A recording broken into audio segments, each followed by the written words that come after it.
Assalamualaikum warahmatullahi wabarakatuh. Selamat pagi anak-anak. Apa kabar semuanya? Alhamdulillah. Semoga kabar baik selalu menyertai kalian ya. Oke, pada kesempatan kali ini kita akan melanjutkan materi yang berikutnya, yaitu menganalisis sejarah penurunan dan penulisan Al-Quran. Marilah kita buka acara pembelajaran pada pagi hari ini dengan mengucapkan basmalah bersama-sama. Bismillahirrohmanirrohim. Alhamdulillah, Ibu akan mereview materi yang minggu lalu sedikit tentang pengertian Al-Quran. Al-Quran merupakan kalamullah yang diwahyukan kepada Nabi Muhammad SAW melalui perantara malaikat Jibril.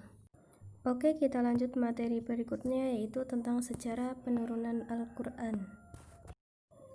Sejarah nuzul Quran terjadi pada saat Rasulullah pertama kali menerima wahyu Al-Quran di Gua Hiro pada tahun 600. Pada saat pertama kali turun, surat yang dibacakan kepada Rasulullah SAW adalah surat Al-Alaq ayat 1-5. Peristiwa ini terjadi pada bulan Ramadan, sehingga sering diperingati di malam-malam Ramadan. Banyak yang memperingatinya di hari ke-17 bulan Ramadan. Masyarakat memperingati nuzulul Quran dengan berbagai hal seperti pengajian, makan-makan, hingga membuat semacam perayaan adat yang berhubungan dengan Ramadan. Selanjutnya yaitu tentang sejarah penulisan Al-Quran.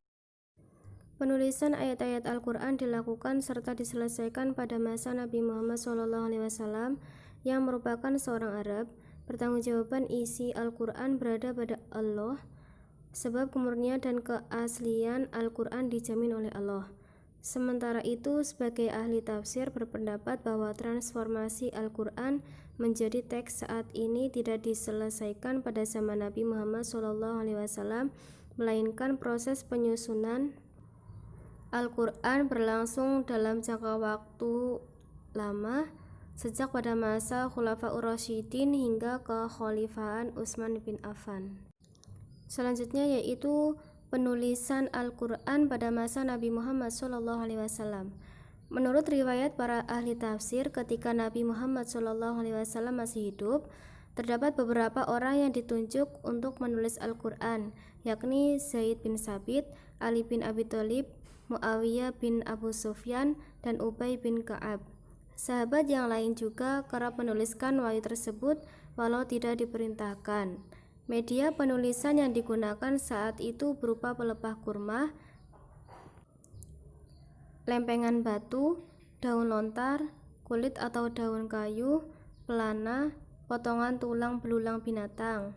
Di samping itu, banyak juga sahabat-sahabat langsung menghafalkan ayat-ayat Al-Quran setelah wahyu diturunkan. Kemudian yang kedua yaitu penulisan Al-Quran pada masa Khulafaur Rasyidin. Pada masa kekhalifahan Abu Bakar, terjadi beberapa pertempuran dalam peperangan yang dikenal dengan nama Perang Ridha, yang mengakibatkan tewasnya beberapa penghafal Al-Quran dalam jumlah yang signifikan.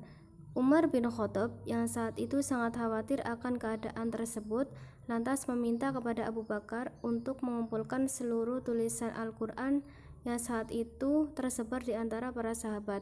Abu Bakar lantas memerintahkan Zaid bin Sabit sebagai koordinator pelaksanaan tugas. Setelah pekerjaan tersebut selesai dan Al-Quran tersusun secara rapi dalam satu mushaf, hasilnya diserahkan kepada Abu Bakar. Abu Bakar menyimpan mushaf tersebut hingga wafatnya. Kemudian mushaf tersebut berpindah kepada Umar sebagai khalifah penerusnya. Selanjutnya mushaf dipegang oleh anaknya, yakni Hafsah, yang juga istri Nabi Muhammad SAW. Kemudian yang ketiga yaitu pada masa Utsman bin Affan. Masa kekhalifahan Utsman bin Affan, untuk pertama kali Al-Quran ditulis dalam satu mushaf. Penulisan Al-Quran pada masa Utsman bin Affan disesuaikan dengan tulisan aslinya yang terdapat pada Hafsah binti Umar. Utsman memberikan tanggung jawab penulisan ini kepada Zaid bin Sabit, Abdullah bin Zubair, Zaid bin Aus, dan Abdurrahman bin Haris bin Hisham. Mungkin itu saja materi pada pagi hari ini, yaitu tentang sejarah turun dan penulisan Al-Quran. Nanti Ibu share lagi materi ini via WhatsApp ya. Dan jangan lupa ketua kelas atau sekretaris untuk mengabsen. Nanti jangan lupa kirim absennya ke Ibu ya. Oke, selamat beraktivitas. Nanti jika ada yang ingin bertanya, dipersilakan lewat via WhatsApp saja. Tetap semangat walaupun pembelajaran kali ini melalui via Meet, Google Meet. Dan jangan lupa jaga kesehatan, jaga jarak, dan pakai masker. Oke, marilah kita tutup pembelajaran pada pagi hari ini dengan bacaan hamdalah bersama-sama. Alhamdulillahirrabbilalamin. Cukup sekian pembelajaran dari Ibu.